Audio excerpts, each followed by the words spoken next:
Our conversation is with Mr. Yuri Alexandrovich Bezmenov. Mr. Bezmenov was born in 1939 in a suburb of Moscow. He was the son of a high-ranking Soviet Army officer. He was educated in the elite schools inside the Soviet Union and became an expert in Indian culture and Indian languages. He had an outstanding career with Novosti, which was and still is, I should say, the press arm or the press agency of the Soviet Union. It turns out that this is also a front for the KGB. He escaped to the West in 1970 after becoming totally disgusted with the Soviet system, and he did this at great risk to his life. He certainly is one of the world's outstanding experts on the subject of Soviet propaganda and disinformation and active measures. When the Soviets use the phrase ideological subversion, what do they mean by it? Ideological subversion is the process which is legitimate, overt, and open. You can see it with your own eyes. All you have to do, all American mass media has to do, is to unplug their bananas from their ears, open up their eyes, and they can see it. There is no mystery. There is nothing to do with espionage. I know that espionage intelligence gathering looks more romantic. It sells more deodorants through the advertising, probably. That's why your Hollywood producers are so crazy about James Bond type of thrillers. But in reality, the main emphasis of the KGB is not in the area of intelligence at all. According to my opinion and opinion of many defectors of my caliber, only about 15% of time, money, and manpower is spent on espionage as such. The other 85% is a slow process which we call either ideological subversion or active measures, активные мероприятия in the language of the KGB, or psychological warfare. What it basically means is to change the perception of reality of every American to such an extent that despite of the abundance of information, no one is able to come to sensible conclusions in the interests of defending themselves, their families, their community, and their country. It's a great brainwashing process which goes very slow, and it's divided in 4 basic stages. The first one being demoralization. It takes from 15 to 20 years to demoralize a nation. Why that many years?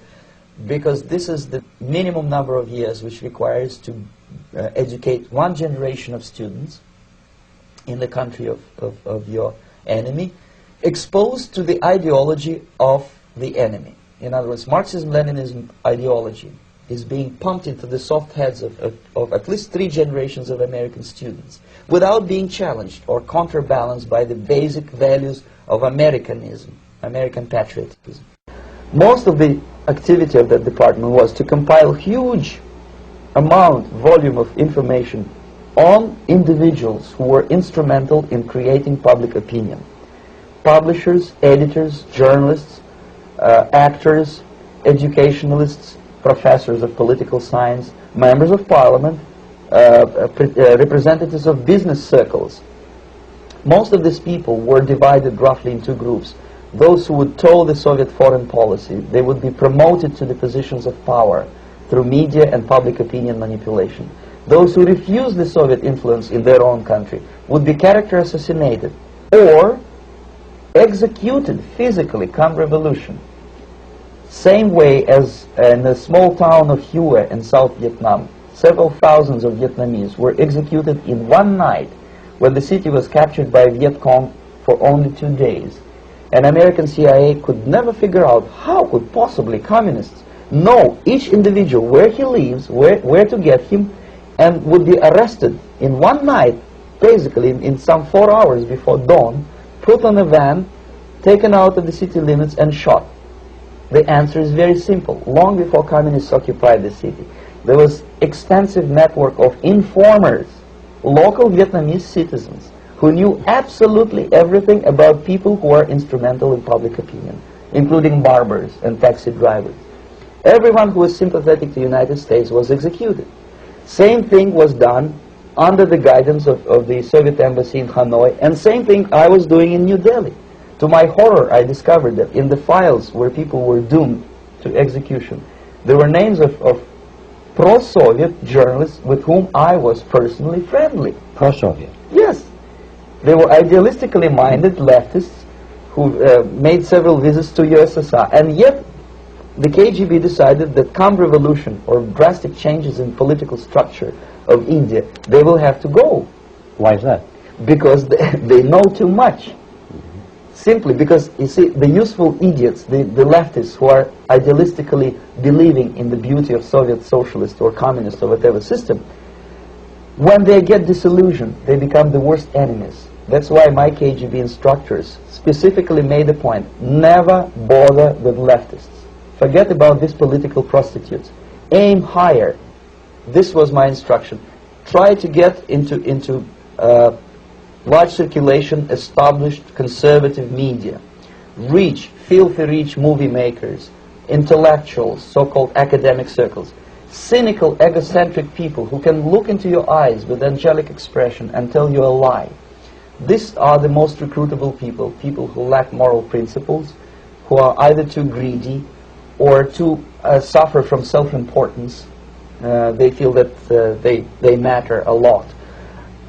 These are the people who KGB wanted very much to recruit.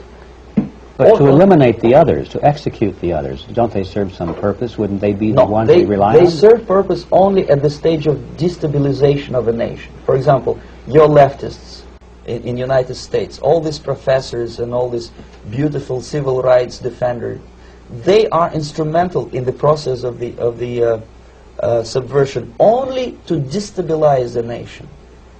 When their job is completed, they are not needed anymore. They know too much.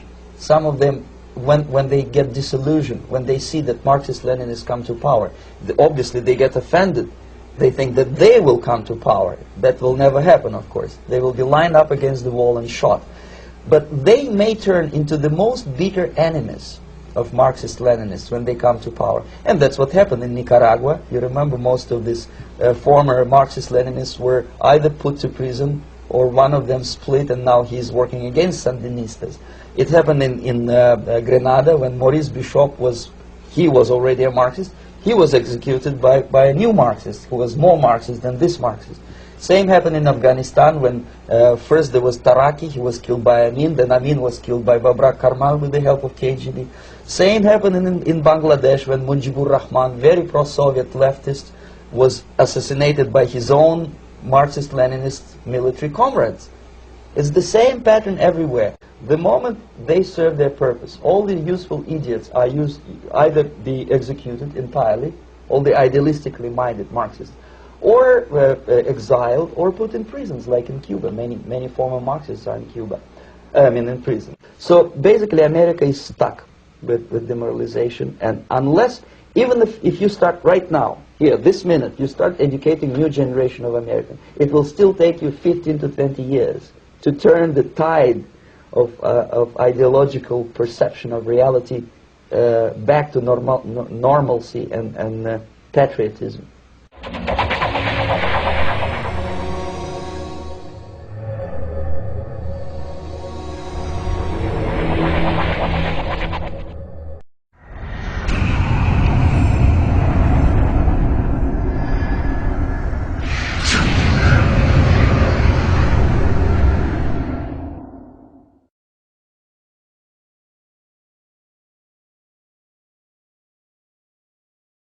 Are now occupying the positions of power in the government, civil service, business, mass media, educational system. You are stuck with them. You cannot get rid of them. They are contaminated. They are programmed to think and react to certain stimuli in a certain pattern. You cannot change their mind, even if you expose them to authentic information, even if you prove that white is white and black is black. You still cannot change the basic perception and the logic of behavior. In other words, these people, the process of demoralization is complete and irreversible. To get rid society of these people, you need another 20 or 15 years to educate a new generation of patriotically minded and common sense people who would be acting in favor and in the interests of the United States society. And yet these people who've been programmed and, as you say, in place and who are favorable to an opening with the Soviet concept, these are the very people who would be marked for extermination in this country? Most of them, yes. Simply because the psychological shock when they will see in future what the beautiful society of equality and social justice means in practice, obviously they will revolt. They will be very unhappy, frustrated people. And the Marxist-Leninist regime does not tolerate these people. Obviously they will join the links of dissenters, dissidents. Unlike in present United States, there will be no place for dissent in future Marxist-Leninist America.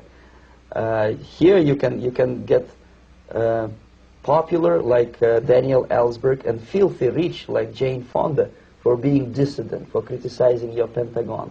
In future, these people will be simply squashed like cockroaches. Nobody is going to pay them nothing for their beautiful, noble ideas of equality. This they don't understand, and it will be greatest shock for them, of course. The demoralization process in the United States is basically completed already. For the last 25 years. Actually, it's overfulfilled, because demoralization now reaches such areas where previously not even Comrade Andropov and all his experts would even dream of such a tremendous success. Most of it is done by Americans to Americans, thanks to lack of moral standards. As I mentioned before, exposure to true information does not matter anymore. A person who was demoralized is unable to assess true information. The facts tell nothing to him. Even if I shower him with information, with authentic proof, with documents, with pictures, even if I take him by force to the Soviet Union and show him concentration camp, he will refuse to believe it until he is going to receive a kick in his fat bottom. When a military boot crashes his, then he will understand, but not before that. That's the tragic of the situation of demoralization. So the next stage is destabilization. This time, subverter does not care about your ideas and the patterns of your consumption. Whether you eat junk food and get fat and flabby, doesn't matter anymore. This time, and it takes only from 2 to 5 years to destabilize a nation, what matters is essentials: economy, foreign relations, defense systems. And you can see it quite clearly that in some areas, in such sensitive areas as defense and economy, the influence of Marxist-Leninist ideas in the United States is absolutely fantastic. I could never believe it 14 years ago when I landed in this part of the world that the process will go that fast. The next stage, of course, is crisis. It may take only up to 6 weeks to bring a country to the verge of crisis. You can see it in Central America now. And after crisis, with a violent change of power, structure, and economy, you have so-called the period of normalization. It may last indefinitely. Normalization is a cynical expression borrowed from Soviet propaganda. When the Soviet tanks moved into Czechoslovakia in '68, Comrade Brezhnev said, "Now the situation in brotherly Czechoslovakia is normalized."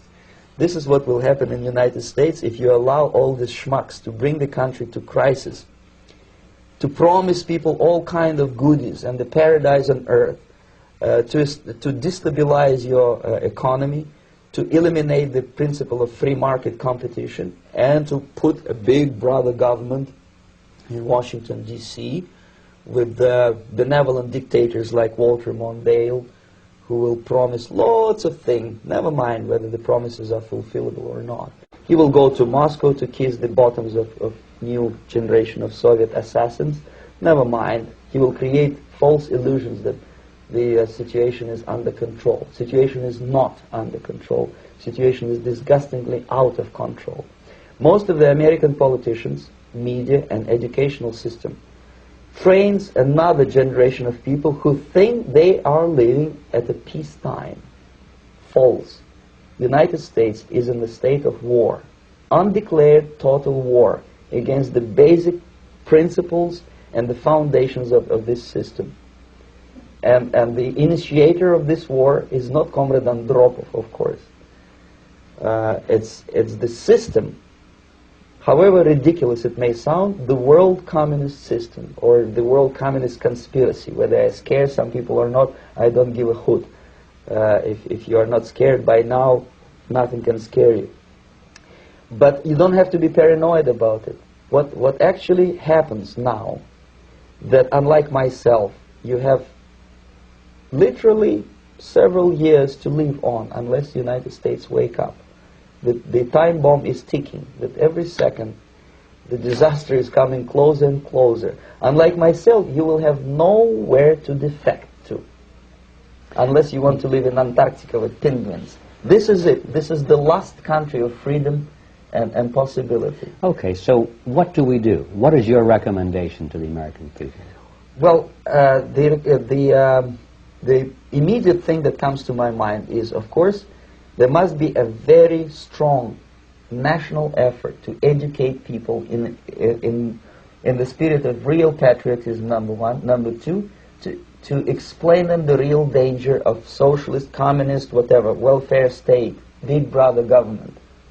If people will fail to grasp the impending danger of that development, nothing ever can help United States. You may kiss goodbye to your freedom, including freedoms to homosexuals, to prison inmate. All this freedom will vanish, evaporate in 5 seconds, including your precious lives. The second thing, the moment at least part of the United States population is convinced that the danger is real, they have to force their government. And I'm not talking about sending letters, signing petitions, and all this beautiful, noble activity. I'm talking about forcing United States government to stop aiding communism.